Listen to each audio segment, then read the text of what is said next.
વાત કરીએ મહત્વના સમાચાર વિશે। મહત્વપૂર્ણ સમાચાર સામે આવી રહ્યા છે તેના પર નજર કરીએ તો સુરતમાં એનએસયુઆઈ અને કોંગ્રેસ દ્વારા રેલીનું આયોજન કરવામાં આવ્યું છે। ડ્રગ્સ અને દારૂના દૂષણ સામે આ રેલીનું આયોજન કરવામાં આવ્યું છે। વનિતા વિશ્રામ ખાતેથી પોલીસ કમિશનર કચેરી સુધી આ રેલી યોજાઈ છે। રેલીમાં મોટી સંખ્યામાં કાર્યકર્તાઓ જોડાયા છે।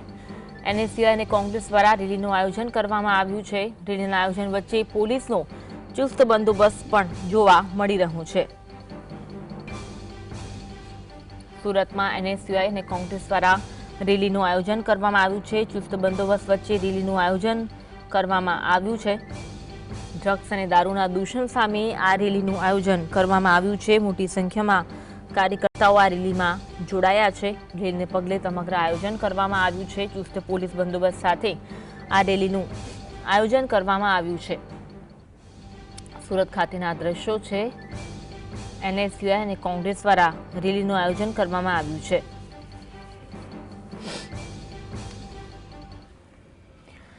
આજ અંગે વધુ વાત કરીશું। સંવાદદાતા સાહિસ અમારી સાથે લાઈવ જોડાયા છે। સાહિસ, રેલીનું આયોજન ડ્રગ્સ દારૂના દૂષણ સામે રેલી, વિગત જણાવશો?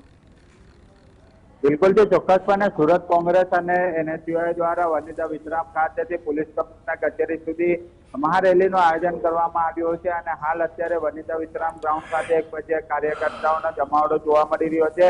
આપણે દ્રશ્યો પણ બતાવવાનો પ્રયત્ન કરી રહ્યા છે કે હાલ અત્યારે કોંગ્રેસના જે કાર્યકર્તાઓ છે તે અત્યારે વનિતા વિશ્રામ ગ્રાઉન્ડ ખાતે આવી રહ્યા છે। જે રીતના ડ્રગ્સ અને દારૂનું દૂષણને નાબૂદ કરવા માટે અત્યારે કોંગ્રેસની ટીમ મેદાને ઉતરી છે। કોંગ્રેસ દ્વારા અલગ અલગ શહેરોની અંદર ચાલતા દારૂના અડ્ડાઓ પર રેડ પણ કરવામાં આવી હતી અને ત્યારબાદ અત્યારે જોઈ શકાય છે કે જે ટેમ્પો ભરીને અત્યારે મહારેલીની અંદર લોકો જોડાઈ રહ્યા છે।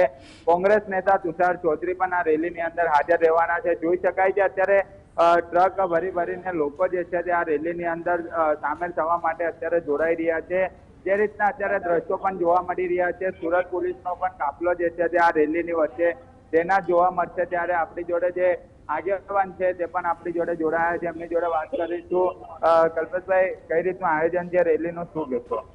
આજ રોજ ગુજરાત યુથ કોંગ્રેસ એનયુસીના નેજા હેઠળ નશામુક્ત ગુજરાતની માંગ સાથે વનિતા વિશ્રામ ગ્રાઉન્ડથી પોલીસ કમિશનર કચેરી પગપાળા યાત્રાનો કાર્યક્રમ છે અને આજની આ રેલીમાં ગુજરાત વિધાનસભા વિરોધ પક્ષના નેતા અને અમારા લોકલાલી નેતા તુષારભાઈ ચૌધરી, પૂર્વ મેયર કદીબા પીરઝાદા, કાર્યકારી પ્રમુખ ભાઈ ઇન્દ્રજીતસિંહ ગોહિલ, યુથ કોંગ્રેસના અમારા પૂર્વ પ્રમુખ હરપાલસિંહ અને નવનિયુક્ત યુથ કોંગ્રેસના પ્રમુખ પ્રવીણભાઈ વનોલ તેમજ સુરત યુથ કોંગ્રેસના અમારા મુદ્દો રહેશે કલ્પેશભાઈ, જે રેલી કાઢવામાં આવી રહી છે એનો મુખ્ય મુદ્દો શું છે? મુખ્ય મુદ્દો એ છે અમારો કે સમગ્ર ગુજરાત આજે નશાકીય ગુજરાત બની રહ્યું છે।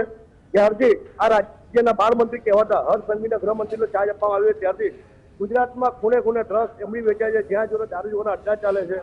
એટલે એ લોકો ગુજરાતને કયા માર્ગે લઈ જવા માંગે છે એના વિરુદ્ધમાં આવનારી યુવા પેઢી સારા અને સત્યના માર્ગે ચાલે એટલે યુવાનો જાગૃત કરવા માટે યુથ કોંગ્રેસ નેજા હેઠળ આજે મારી રેલીનું આયોજન કરવામાં આવ્યું।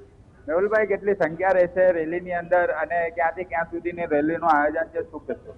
આજની સુરત શહેર યુવક કોંગ્રેસની અને એનએસયુઆઈ દ્વારા જે આ રેલીનું આયોજન કર્યું છે તે રેલી નહીં પણ મહારેલીનું આયોજન કર્યું છે। આ જે શહેરના ખૂણે ખૂણેથી દરેક વિસ્તારના યુવાઓ, આગેવાનો અને વડીલો પણ આજે આ કાર્યક્રમમાં જોડાયા છે અને અમે વનિતા વિશ્રામના ગ્રાઉન્ડથી માંડી પોલીસ કમિશનર કચેરી સુધીની આ રેલીનું આયોજન કર્યું।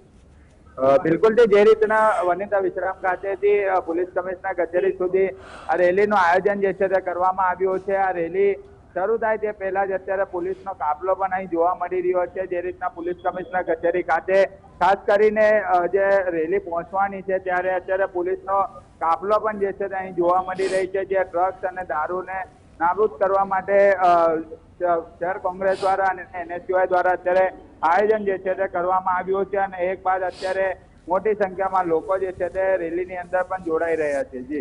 જી આભાર સાહિસ જોડાવા માટે। અને